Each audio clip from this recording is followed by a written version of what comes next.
कहानी की शुरुआत होती है एक शांत और मुस्कुराता हुआ गांव से, जहां रहते थे तीन अच्छे दोस्त, ज्ञान भाई, पुष्पा और राय स्टार। बचपन से ये तीनों एक दूसरे के बेहद करीब थे। राय स्टार एक समझदार और ईमानदार लड़का था जो गांव में एक छोटी सी चाय की टपरी चलाता था। उसके साथ ज्ञान भाई और पुष्पा भी काम करते थे। राय स्टार का सपना था कि एक दिन उसकी टपरी एक बड़ा होटल बने, लेकिन ज्ञान भाई और पुष्पा कुछ और ही सपने देख रहे थे। एक चमचमाती लंबोर्गिनी लेने का सपना। उन्हें लगता था कि चाय की टपरी में काम करके कभी भी उनके सपने पूरे नहीं होंगे। एक दिन पुष्पा बोला, एक आइडिया है लेकिन थोड़ा रिस्की है। ज्ञान भाई बोला, भाई आइडिया तो बता। रिस्क की चिंता मैं कर लूंगा। पुष्पा बताता है चंदनपुर गांव के बारे में, जहां के लाल चंदन के पेड़ मार्केट में बहुत महंगे बिकते हैं। दोनों प्लान बनाते हैं और रात के अंधेरे में निकल पड़ते हैं। जंगल के पास पहुंचते ही एक अजीब सा आदमी उन्हें रोकते हुए कहता है, अंदर मत जाओ, वापस नहीं आ पाओगे। लेकिन ज्ञान भाई और पुष्पा उसकी बात को नजरअंदाज कर जंगल के अंदर चले जाते हैं। दोनों मिलकर पेड़ काटने लगते हैं। धीरे धीरे वे जंगल में और गहराई तक घुसते जाते हैं। तभी ज्ञान भाई हल्का होने के लिए थोड़ी दूर जाता है और वहाँ उसे एक आवाज सुनाई देती है,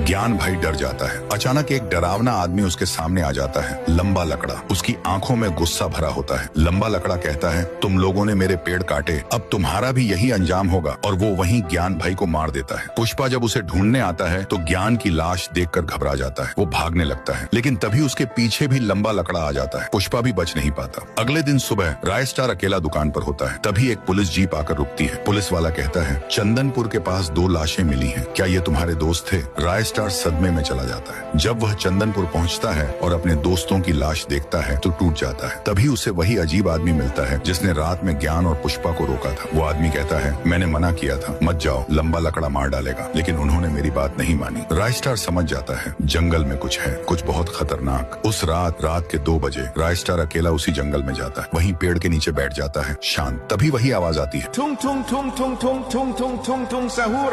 और सामने आता है लंबा लकड़ा। राय स्टार गुस्से में बोलता है, तो तूने ही मेरे दोस्तों को मारा ना? लंबा लकड़ा कहता है, अब तू भी जा अपने दोस्तों के पास। फिर शुरू होती है भयानक टक्कर। जंगल का हर कोना गूंज उठता है, धुआं, बिजली, पेड़ों का टूटना। और जब सब शांत होता है तो वहाँ सिर्फ एक इंसान खड़ा होता है, राय स्टार।